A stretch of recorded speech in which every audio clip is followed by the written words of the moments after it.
Bonjour, je m'appelle Raphaël Hernandez. Je suis étudiant en prépa et je pêche à la mouche depuis 4-5 ans. Pêche à la mouche, c'est une pêche qui me permet d'oublier les ennuis et le tracas quotidien.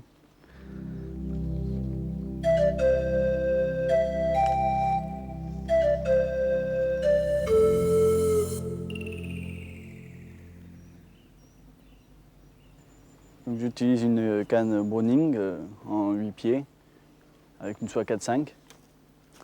Je pêche en nymphe parce que ce sont des eaux très calmes. Et on tricote pour essayer d'aller taquiner les truites sous les nénuphars. C'est une pêche où il faut être assez patient. Normalement, on pêche en nymphe à vue, mais pour ça, il faut que les eaux soient assez claires quand même et il faut être assez habitué.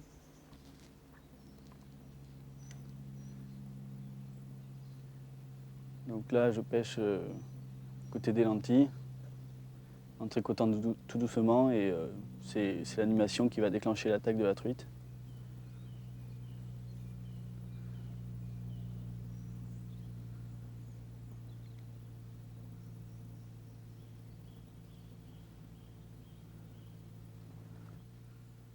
Bon, ici, c'est une rivière très calme, il n'y a pas grand monde et ça permet d'apprécier les coins tranquillement. C'est une rivière que j'aime bien, même s'il n'y a pas énormément de poissons. C'est agréable.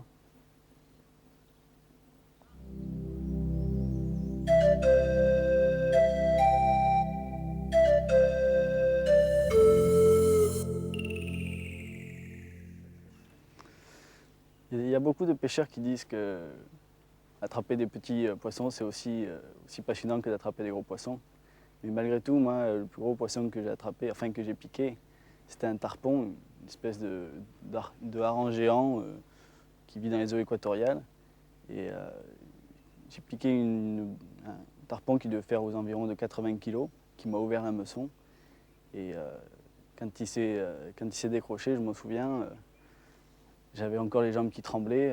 Après avoir vu les 2-3 sauts qu'il a fait, c'était très impressionnant. Et j'espère pouvoir profiter d'un nouveau voyage pour attraper enfin ce poisson qui m'a donné tant d'émotions.